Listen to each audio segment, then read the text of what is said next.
It is undoubtedly one of the most dangerous places on the entire planet, plagued by drug warfare and the mysterious violent deaths of hundreds of women and girls since the early 90s. Ciudad Juarez sits just across the border from the US city of El Paso, Texas. Amongst the thousands killed overall, well over 300 women and young girls have died since 1993, with local groups believing the real numbers to be far, far higher. The cause, the drug trade, but also sex slavery, even satanic rituals. There have been many federal and state investigations, but still the authorities seem unable to identify most of the killers or even establish strong motives. Some have been arrested and imprisoned, but often claim their innocence.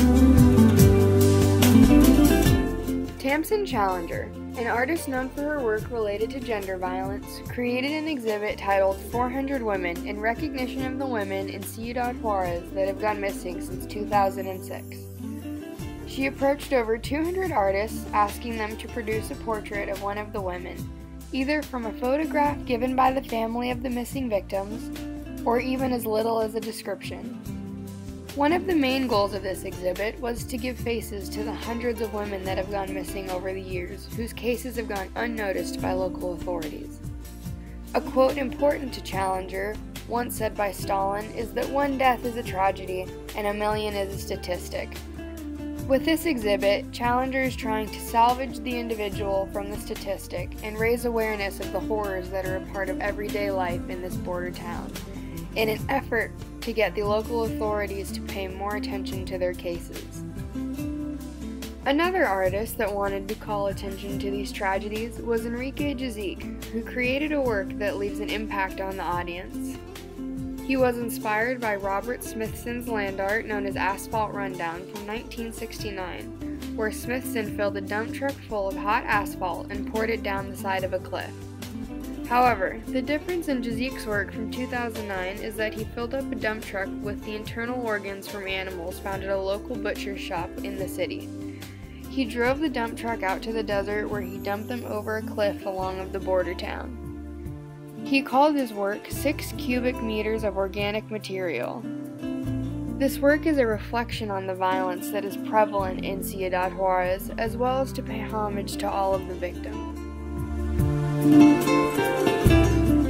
Along with Tamsen Challenger and Enrique Jazik, an artist from Mexico City named Artemio produced a land art piece called Untitled, Portrait of 450 Murdered Women in Ciudad Juarez in the year 2009. He started by digging a hole out in the desert that was the size of 450 women. He did this by giving each woman an average weight of 50 kilos, or 110 pounds, totaling out around 22,500 kilos, or about 49,000 pounds. While the hole still remains in the desert, he travels all over with the dirt dug out of this hole and shows it in different museums, and the sheer size and scale of the mound brings the death and kidnapping of these women into perspective for people. It makes it quantifiable and preserves their memory.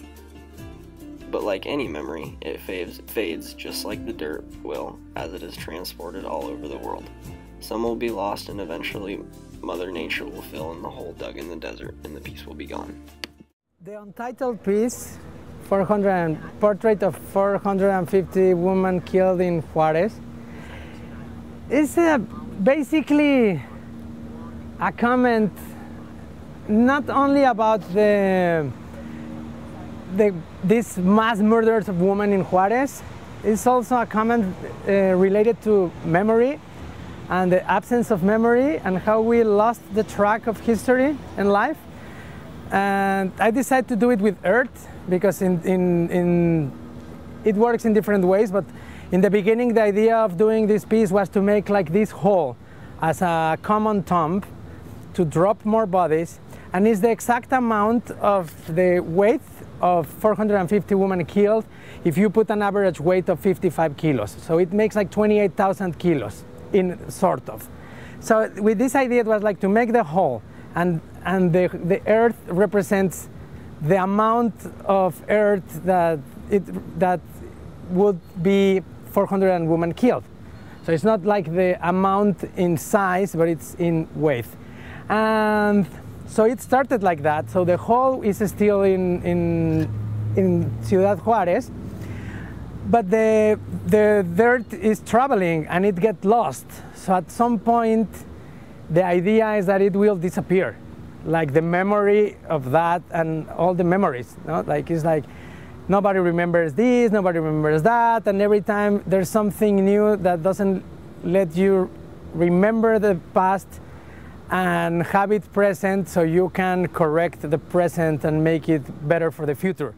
So in a way. Later in her career, Diane Cole took an interest in the violence and crime going on in Ciudad Juarez and set off to figure out how she could immortalize these women. She started collecting photographs from anywhere she could, whether it be online or from an organization out of the border city. For those she could not find pictures of or obtain descriptions, she painted and jeweled skulls that resembled those displayed on Dia de los Muertos, or Day of the Dead.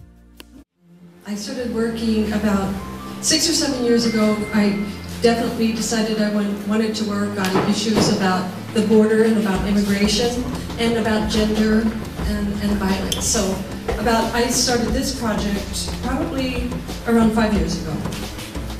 That's when I started doing research and thinking how could I, with what I bring as an artist. I mean, many people have done work about it, and I had to think about how I would do it.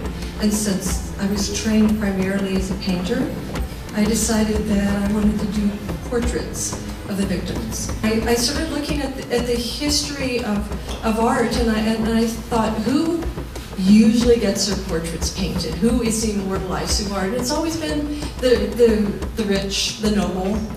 And it's rarely poor people, and those artists that did paint portraits is always looking at those people as the other, you know, not really identifying. And so I thought that these victims of the feminicide on the border are kind of considered disposable. So I thought that if I did portraits of them, and I wanted to do very, very small portraits because I wanted it to be very personal.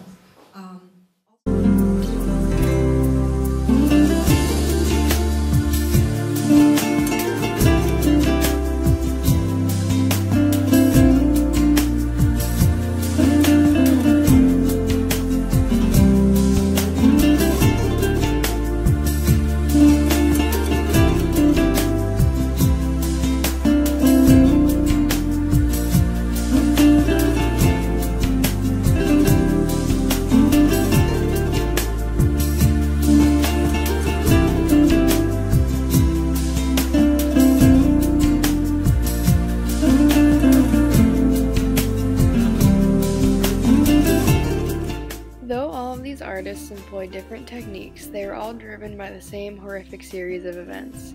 Challenger organized hundreds of artists, which adds to the exhibit's uniqueness in the sense that every piece is different, not only in the person that is depicted, but as well as the style.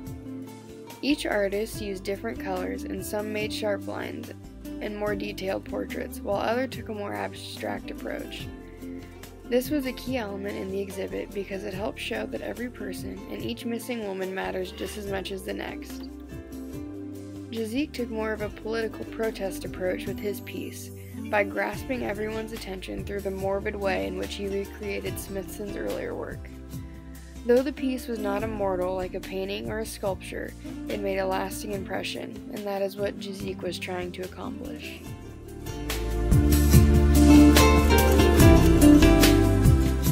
Artemio's piece was similar to Jazik's in the sense that it is not permanent, but also has made a lasting impression, because as humans, we have a hard time putting into perspectives all the things we cannot see or have experienced. So by digging the hole and carrying the dirt all over for the audience to view, it forces people to see the sheer size of what's going on in Ciudad Juarez, with the holes being a representation of the graves of the missing women. Finally, Cole takes on a similar approach as Challenger. However, she paints all of the portraits herself, as well as makes it a point to produce something beautiful, such as the skulls for those who cannot be identified.